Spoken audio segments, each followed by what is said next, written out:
एक समय की बात है। धौलपुर गांव में राजीव नाम का एक लड़का रहता था। वह पढ़ने में बहुत होशियार और काफी चतुर भी था। उसने 10वीं अपने गांव से ही की और आगे की पढ़ाई के लिए उसे शहर जाना था।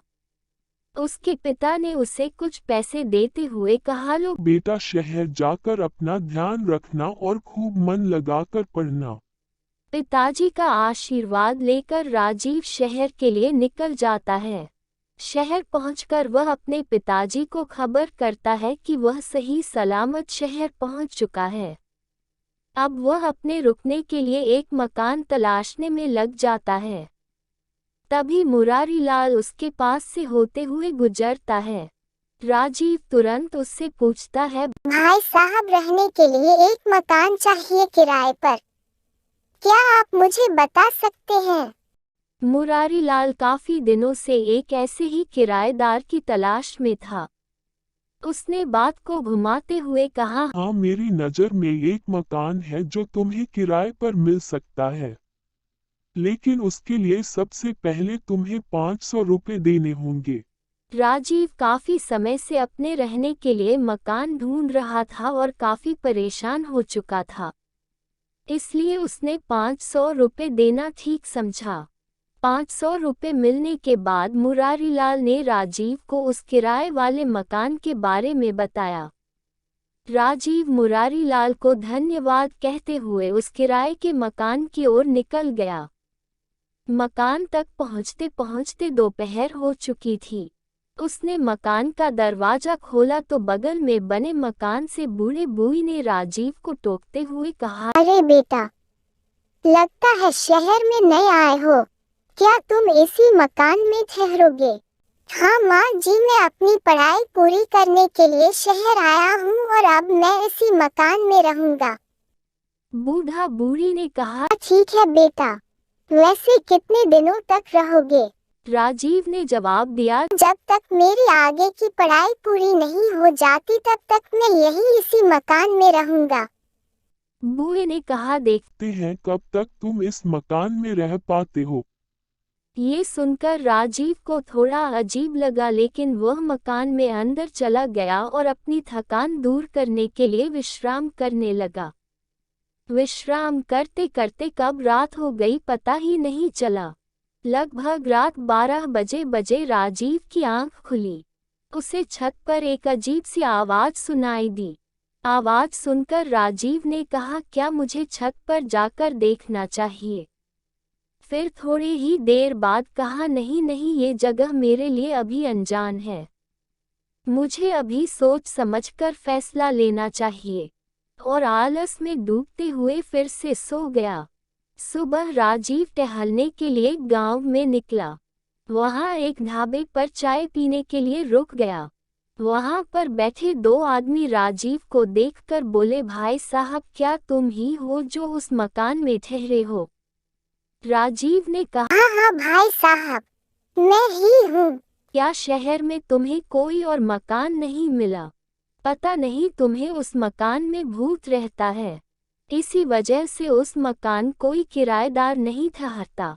ये सुनकर राजीव हंसते हुए बोला, क्या कह रहे हो भाई साहब? भूत भूत कुछ नहीं होता, ये सब तो मनगढ़ंत कहानियाँ हैं। ये सब कहते हुए राजीव आगे बढ़ गया और अगले ही पल सोचने लगा, क्या ये लोग सही कह रहे हैं? कल रात जो छत पर आवाज मैंने सुनी थी वह कैसी थी? ये सोचते सोचते राजीव घर वापस आ जाता है। इस बार वो रात को सोने का नाटक करता है। इस रात फिर से छत पर आवाजें शुरू हो जाती हैं। राजीव तुरंत खड़ा होता है और चुपचाप सारी आवाजों को सुनने की कोशिश करता है। वह देखता है कि बूढ़े और बुढ़िया दोनों छत पर नाच रहे हैं, वो भी डरावने भेष में। लेकिन राजीव उन्हें तुरंत पहचान लेता है और सारी साजिश को समझ जाता है। वह कुछ देर सोचता है और खुद भी भूत का रूप रखकर छत पर टहलने लगता है। बुढ़िया उसे देखकर डर जाती है और चीखने लगती है। इस पर बूढ़ा आदमी कहता है, अरे भाग्यवान, क्या हुआ? क्यों इतना तेज चिल्ला रही हो? सुनो सुनो, ये देखो हमारे पीछे तो असली भूत पड़ गया। मुझे तो डर लग रहा है। अरे भाग्यवान, कोई नहीं है। तुम तो बिल्कुल डरपोक हो। हाँ हाँ, मैं तो डरपोक हूँ। तुम तो बहुत बहादुर हो ना। ओ, बूढ़ा आदमी उस भूत को ढूंढने की कोशिश करता है।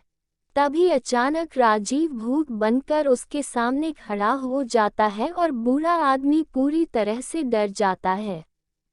वे दोनों डरते हुए कहते हैं न, बाप ये तो असली भूत है, ये हमें मार देगा। थोड़ी ही देर में वो भूत गायब हो जाता है। कुछ देर बाद राजीव वापस लौटता है और उन दोनों से कहता है, अरे आप दोनों यहाँ चलो, मैं तुम्हें एक बात बताता हूँ।